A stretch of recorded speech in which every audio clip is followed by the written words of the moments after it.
Primul contact masiv de Ashtar Sheran.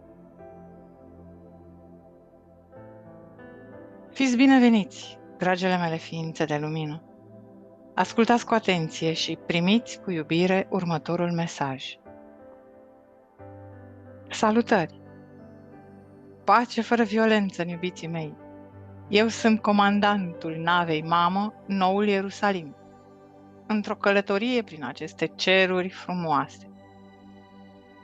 Călătorind cu nava pe întreg continentul american, de la Arctica la Antarctica, radiind forța și puterea pe care această navă o emite prin vibrația și mărimea ei deosebită.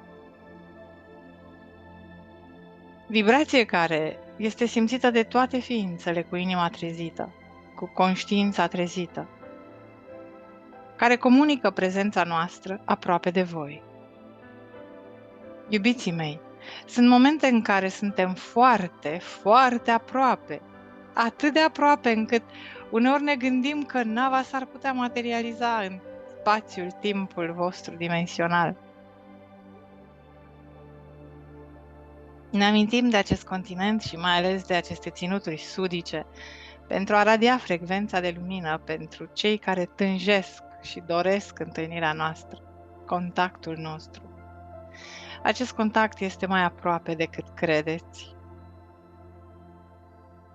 Acest contact între lumi, așa cum vă gândiți voi, va duce foarte curând la un contact în masă. Navele noastre vor deveni vizibile chiar și pentru ochii celor mai neîncrezători, care nu vor mai putea nega existența vieții în altă parte din univers. Navele diferitelor comandamente, nave de diferite forme, nave de diferite dimensiuni și energii vor deschide cerul și se vor manifesta.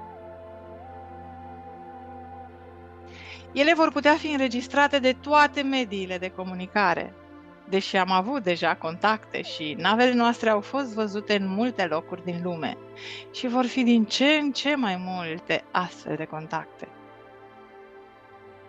Contactul în masă va fi așa cum am explicat, iar contactele individuale vor fi făcute cu ființe care sunt deja pregătite emoțional și psihic să intre în contact cu noi. Acele ființe a căror frecvență poate rezista energiei noastre. Bineînțeles că va trebui să ne reducem nivelul de energie, iar voi va trebui să-l ridicați pe al vostru pentru a putea atinge un punct comun. Frecvența este radiată de pe nava Mamă Noul Ierusalim.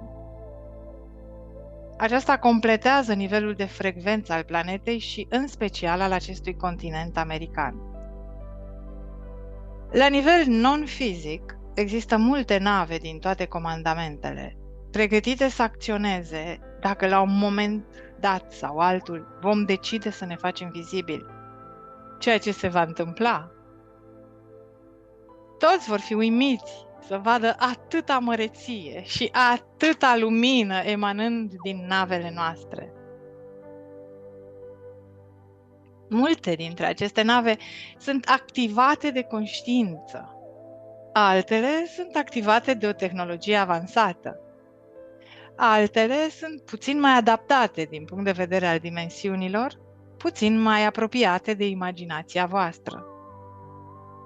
Un responsabil al acestui prim contact masiv vă va contacta pentru a vă anunța evenimentul care va avea loc. Nu va fi ceva atât de neașteptat. Va fi ceva foarte planificat. Dar, după cum înțelegeți, întotdeauna vor exista guverne, instituții care vor dori să ne atace. Cu toate acestea, totul este deja coordonat, astfel încât toate armele voastre, de toate tipurile, vor fi dezactivate. Există tehnologii pe care nici măcar nu vi le puteți imagina și pe care le au multe guverne ale lumii. Iar voi veți fi cei care vor da tonul contactului. Vom anunța ca voi să-l faceți public Și din acest munte sacru vor veni navele. Și știți ce vom face? Vom lua sateliții și noi înșine vom transmite aceste imagini ale navelor. Mulți cu telefoanele lor mobile, cu camerele lor de filmat, cu dispozitivele lor vor putea să ne fotografieze, să facă filmări. Televiziunile vor putea transmite, pentru că nu va fi doar un flash sau o clipire de ochi că vom fi acolo. Vom fi acolo suficient de mult timp pentru ca toată lumea să ne vadă. Absolut toată lumea ne va vedea și va înțelege imensitatea Tatălui Mama. Vor înțelege că viața nu este doar pe planeta Pământ. Viața, în expresia umană, nu este o singură expresie a formei, ci există în multe locuri din acest univers și că, de fapt, cu toții dorim să trăim ca o mare familie, ca o mare familie de lumină unită de iubirea Tatălui, Mamei Adonai, astfel încât să înțeleagă că acest prim contact va fi înainte de declanșarea marilor evenimente care vor veni pe planetă. Este necesar să procedăm în acest fel, pentru ca deja mulți să înțeleagă și să-și deschidă înțelegerea și să se deschidă pentru a primi iubirea stelelor de la fraților stelari. Vă iubesc cu iubirea infinită, cu iubirea care ne unește, cu iubirea de a ști că suntem aceeași expresie a Tatălui Mame, noi și voi. Pace infinită, iubiții mei, până la primul contact pașnic. Sunt Aștar Sheran.